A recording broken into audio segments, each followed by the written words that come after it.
Tonight, inshallah, we are talking about a very important war that happened more than 100 years before Islam in the Arabian Peninsula. The importance of this war is that it lasted for 40 years because of a camel. A camel was killed, and that caused for a war to erupt for 40 years. This war called the War of Basus.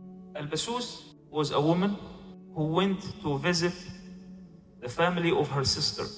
So the husband of her sister named Murrah, and this Murrah had two sons. One of them was Hammam, and the other one was Jassas. And Jassas is a very important character. On the other side, there is a king, his name is Kulayb, and his brother, the brother of the king, and his name was Adi, and his nickname was Al-Muhalhil. So Basus went to visit her nephews from her sister's side, and while she was there, a neighbor of hers named Sa'd came to visit her. So Basus hosted him, took good care of him, and as it was the custom of the Arabs to honor and respect their guests, so Sa'd was under the protection of this woman Basus. Sa'd had a camel, and this camel used to go to graze with the camels of Basus and her nephews. Sa'd's camel entered the sanctuary of the king. When the king Kulayb saw a strange camel between his camels, he got angry and said, "Whose camel is that is grazing in the sanctuary of the king with the camels of the king?" Then he grabbed an arrow and he put his bow in there and he shot the camel's udder. The camel ran back bleeding to Basus's yard and there collapsed and died. Upon seeing that, Basus screamed, "Woe to me! What a humiliation! The camel of my neighbor who is under my protection is being killed while I am between my family and amongst my tribe. What a humiliation!" Basus asked her brother-in-law, Murrah, to avenge whoever killed her camel, her neighbor's camel. Her brother-in-law said to her, "The one who killed the camel is Kulayb. He is the king. We cannot kill a king for a camel.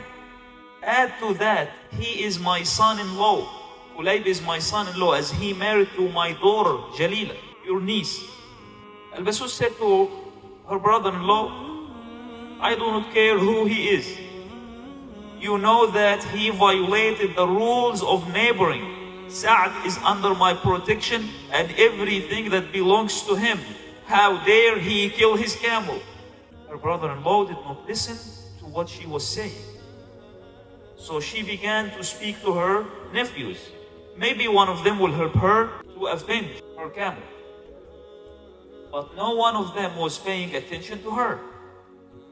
When she knew that no one was going to say or do anything, she told Sa'd that she would not be able to protect him anymore. She was afraid for herself and for her children, and she apologized for what happened to his camel while he was hosted by her. Now her brother-in-law came and he offered her a camel in return of the camel that was killed. She refused. He offered her 10 camels. She refused also. She said, "It's not about the camel, it's about the principle itself. And this camel should not have been killed." Then she said some lines of poetry that are known in Arabic history as the verses of termination. These verses of poetry were the reason for two major tribes to fight each other for 40 years until they almost terminated each other. She said, "By your life, if I was to be in the house of Munqidh," that's her father, "if I was to be in the house of Munqidh, my father, Sa'd would have never been wronged. But I am now in a house of strangers where when the wolf attacks, it only attacks my sheep.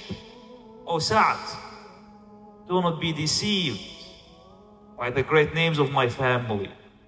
leave and save your soul. I am also leaving before they make me lose my daughters. Upon hearing that, her nephew Jassas got emotional and angry and said, enough of that. By God, tomorrow a camel bigger than yours will be killed. On the second day, Jassas stabbed the king, Kulayb, his brother-in-law, the husband of his sister, Jalila. Then he rode back to his father, full of fear. When his father saw him coming from far away, he said, my son has done a great thing. His companions asked him, and how do you know? He said, because of the way he's riding. I have never seen him riding like that before. He is unaware that his knees and his thighs are exposed. Something major has happened. Jassas came and he stood by his father's gathering and said, I have struck a blow that will keep the chiefs of the two tribes, Bakr and Taghlib, busy for a long time. His father asked him, woe to you, what did you do? He said, I have killed Kulayb. Then he mounted his horse and rode away. The family of Kulayb came to the father of Jassas, to the father of the killer. And they said to him, we don't want any war to erupt. And we are giving you some options so that we don't have to kill each other. Give us Jassas, the killer, and we will kill him for Kulayb. He said, Jassas did what he did and he rode away and I have no idea where he is. They said, then give us your other son, Hammam. He said, Hammam is a father of 10 and a brother of 10, and they will never hand him over to be killed. They said, then you hand yourself to us and we will kill you in retaliation for Kulayb. He said, I am an old man. Why would I rush death? If the war started, I would be the first one to be killed. No, I'm not handing myself over. And he offered them the blood money. He offered them 100 camels. And they got mad. For no way you can buy the blood of the king for some camels. Then the brother of the king, Al-Muhalhil, led his tribe, the tribe of Taghlib, and sought revenge from the tribe of Bakr for killing his brother. And he took an oath that he would not stop killing them until he terminates the last one of them. This was an issue for some of the wise chiefs of the tribes who wanted to stop the war because of the two tribes were actually cousins. Both of the tribes, Taghlib and Bakr, belonged to the major tribe of Wa'il. But all of these efforts, all of the negotiation had came to an end and they failed. So the war erupted between the two tribes for 40 years. Many people were fuel for this endless war. Children were born, grow up, and they were killed in this war that started because of a camel. Jassas himself was killed. His father Murrah was killed. His brothers were killed. But with all of that, Al-Muhalhil was not going to stop until he kills the last man of the tribe of Bakr. There was a wise man who was one day a great warrior from the tribe of Bakr. His name was Al-Harith ibn Ubad. This man abandoned this war from the beginning.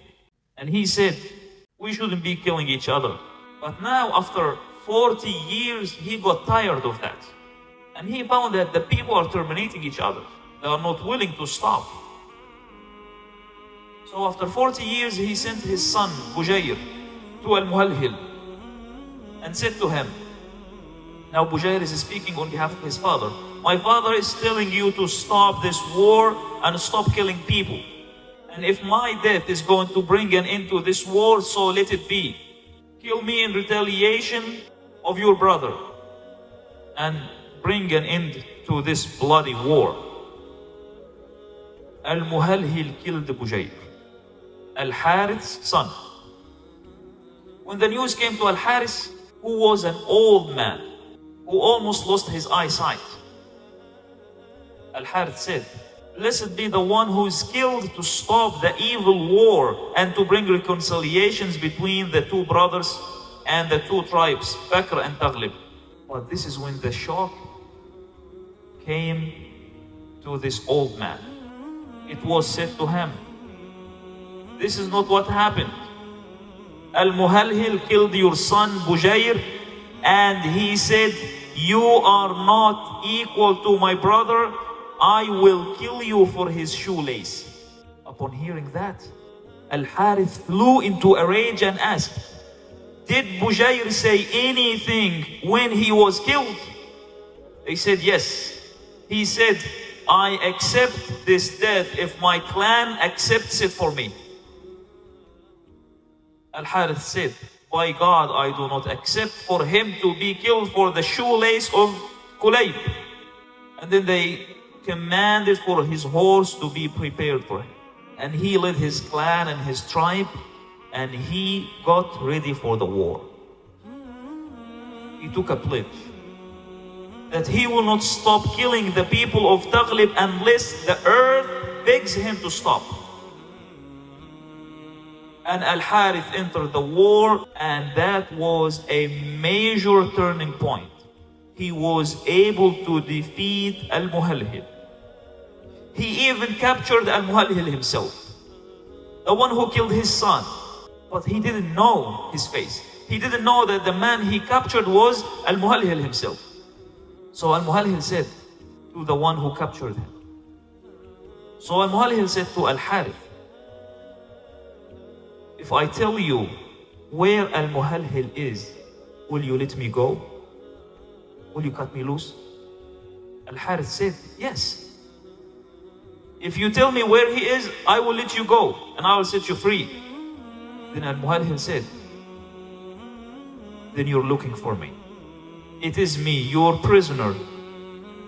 Al-Harith kept his promise, and he did not kill him, and he set him free. But he continued the war and seeking and chasing the people of Taghlib, killing them everywhere he sees them till he almost terminated them completely. The people of Taghlib dug a tunnel underground and entered into it. And from there they begged Al-Harith to stop killing them by saying, you have killed most of us, let the remainder live. Upon hearing that, Al-Harith remembered his pledge that he will not stop killing them, the tribe of Taghlib, until the earth speak to him, seeking his forgiveness and his mercy to spare them.